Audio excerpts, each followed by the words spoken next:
Kantahin sulit. At isasayaw. Po? At isasayaw. At isasayaw, sana. Opo. Lahat ng dance moves mo, pinapractice ni Vix eh. Ayan na eh. Every evening. Dati, di ba? Gusto ko yung tala.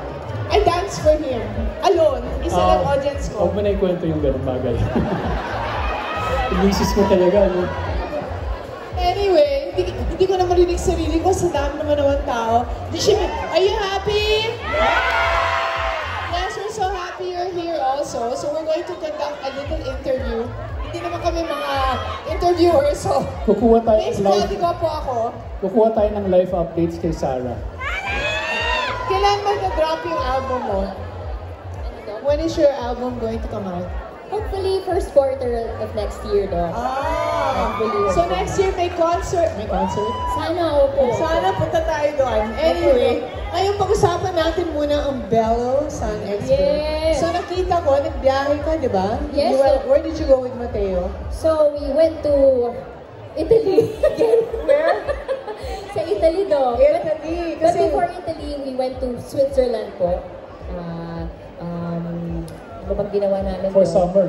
For summer, opo. Maaraw doon. Mainit, opo. And, Doc, favorite ko talaga yung Sun Expert Sunscreen Stick because it's easy to apply. Saan si Sunstick? Wala dito eh. Saka, ano siya, Doc, talagang parang itim Can you dala na lang the things here kasi ang layo-layo? Yun. So, one by one. It's so easy to apply. Saka, para siyang primer, Doc. Kasi parang it smoothens the texture of your skin. Parang, kasi hindi mahilig si Sarah mag-makeup masyado. Sobrang simple.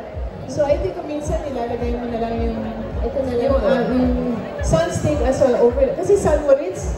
San Moritz. San Moritz. Marunong ka na ba Italian? Opo. Ano?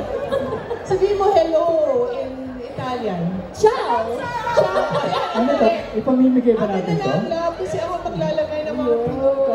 Aking products, akala ko babato ko doon para Yan, may contest tayo mamaya. Hindi kayo mabuti. Saka, the best thing, Doc, you can also apply it over makeup po. Apply over makeup, it's very madali. Para sa mga lalaki naman dito, you know what? Ako mismo, ito na lang ginagamit ko itong stick na to. Kasi at least, ang nakakaano eh, yung nag-a-apply ka ng green ka na, hindi nakakabawas na pogi points, nag-a-apply ka ng cream ba ganyan. At least pag ito, stick. Madali to apply, easy to apply, at saka hindi siya sticky po, no? Hindi siya malagkit sa skin. Naka-photoshop ka ba? Kinis! Para siyang naka-photoshop, no? Ang ganda, no? Ano na po yan? Jella Laurel po. Jella Laurel. At saka Bello. Alaga pong Bello. Hindi ko na alam na wala. Parang fresh na fresh si Sarah. Akala ko naka-photoshop siya. Pero alam niyo po, sobra kong thankful sa aking Bello family. Kasi inaalagaan po talaga nila yung aking skin. Years ka na sa Bello? Hindi ko na nga alam, Doc, eh. Since 2000... Okay. Basta 5, mga ganun po. Basta tagal na niya sa Bello. 20 years na. Di ba? Kilala ko siya yung ano pa. Hindi, malaki ka na. Pero very ano pa. Hindi ka pa sophisticated na gano'n ang hair. Di ba? Pero ang galing na rin niya sumayaw ever since before. Anyway, lagi akong tinatanong ng mga tao, what is the best anti-aging cream? Ang sagot ko palagi ay sunscreen. Kasi yung sunscreen, yung sun, talaga nakakatanda. Yeah, it's the fastest way to get old. And then, yung free radicals, alam niyo yung free radicals, parang mga Pacman cells, kinakain yung mukha mo. Yung sabi protein. nga nila, Doc, kahit pag nagluluto ka, no, yung heat Yeah, kahit stone. Nagluluto ka pa ba? Opo, nagbibake.